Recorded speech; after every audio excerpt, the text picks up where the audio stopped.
Welcome and welcome back. In this video, we'll be taking a look at my Kennel Cover prototype. I wanted to design something that was easy to assemble and disassemble should it needed to be moved in the future.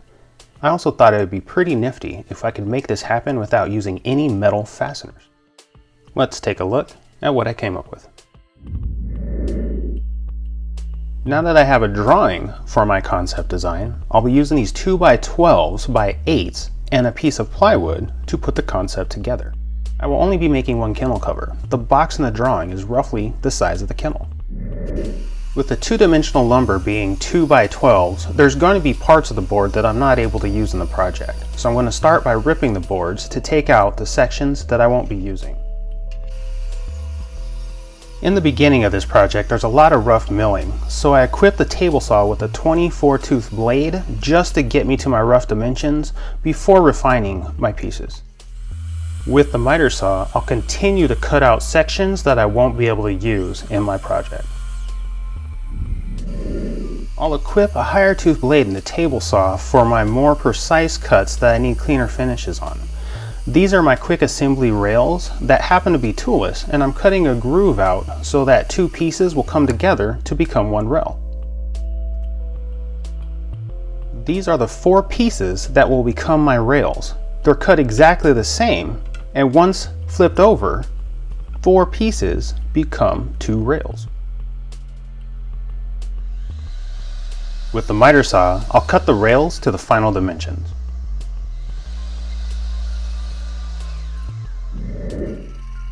With the drill press, I'm drilling holes for dowel pins that will align and hold my assembly rails together.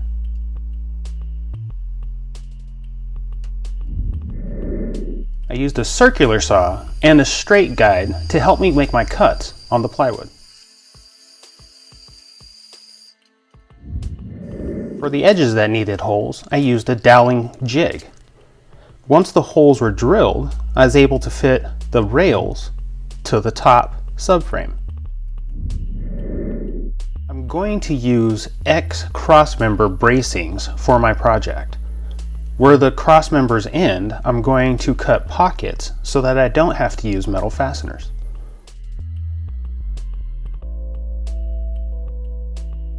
Here's a look at the inside of one of the legs. For all the overlap joints, I used a dado blade and a table saw sled. To give all exposed edges a softer, more refined feel, I routed them at the router table.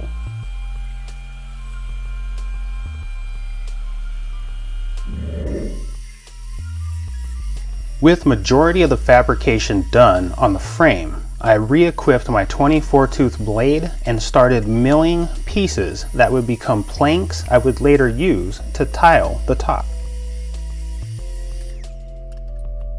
I'm laying out the pieces as they're cut to give me a good idea of how many pieces I would need to complete the top. Once I have the pieces I needed, plus a couple extra, I'll run them through the planer to get a uniform height.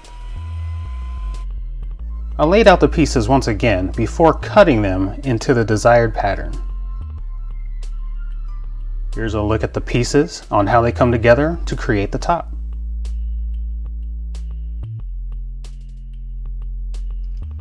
Once the planks were tiled to the top, I used the circular saw and the straight edge guide to cut the planks close to the final dimension.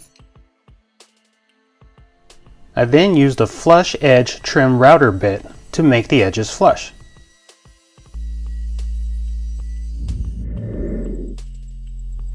I used the CNC to create the wooden pins that I'm going to use to hold my quick assembly rails together.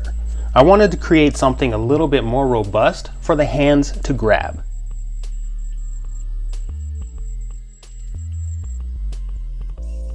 This is the wooden pins after being cut, but before being finished.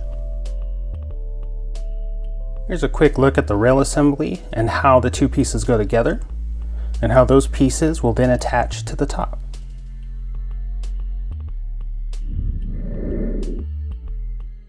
My original concept did not include a back piece. I was hoping it had enough rigidity. Unfortunately, hopes don't always work. so I'm adding a couple more pieces and we'll add the cross bracing to add more rigidity.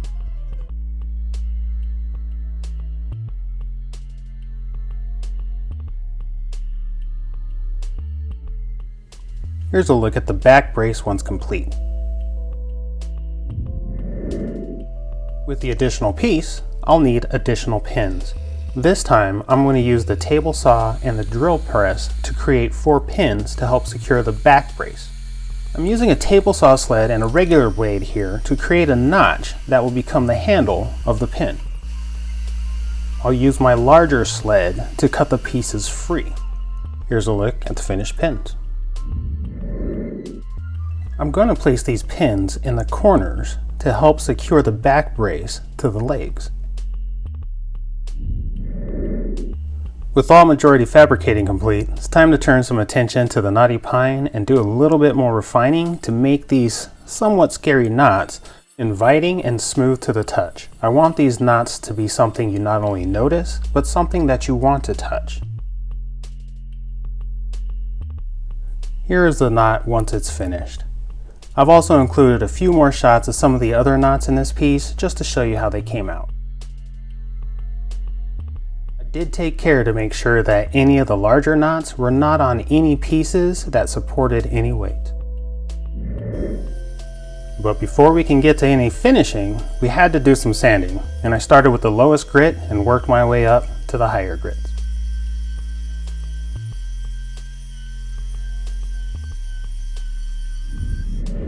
And of course, what project isn't complete without some hand sanding? Ever since I received this board as a gift, I haven't bought sanding blocks since.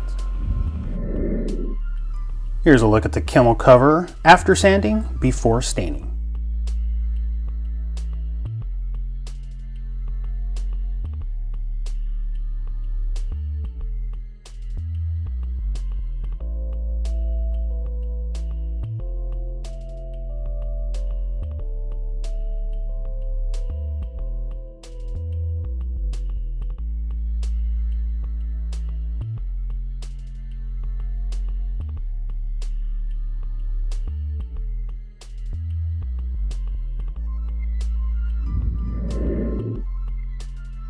The kennel cover after being stained.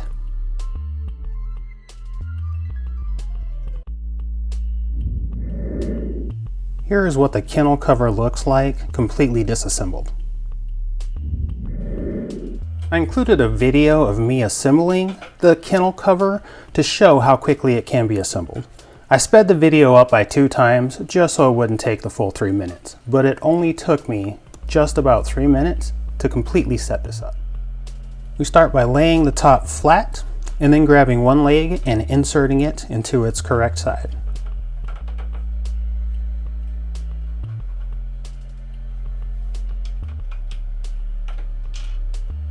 We then insert the large pins to lock the legs into the top.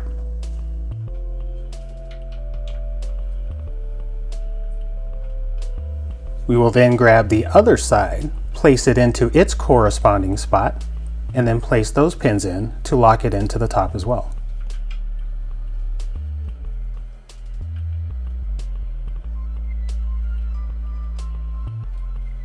We will then take the back brace and attach it to the back of the legs.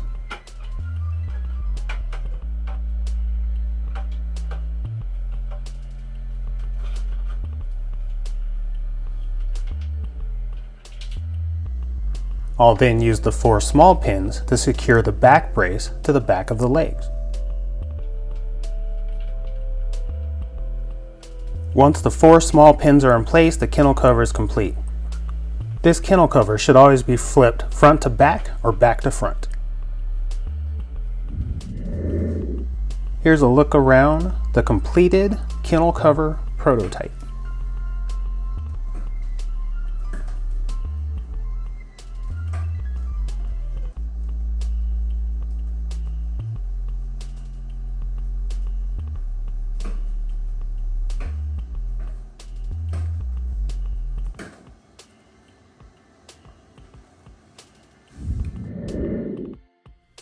I appreciate you taking the time to watch this video. If you enjoyed it, leave a like. If you'd like to see more in the future, please subscribe.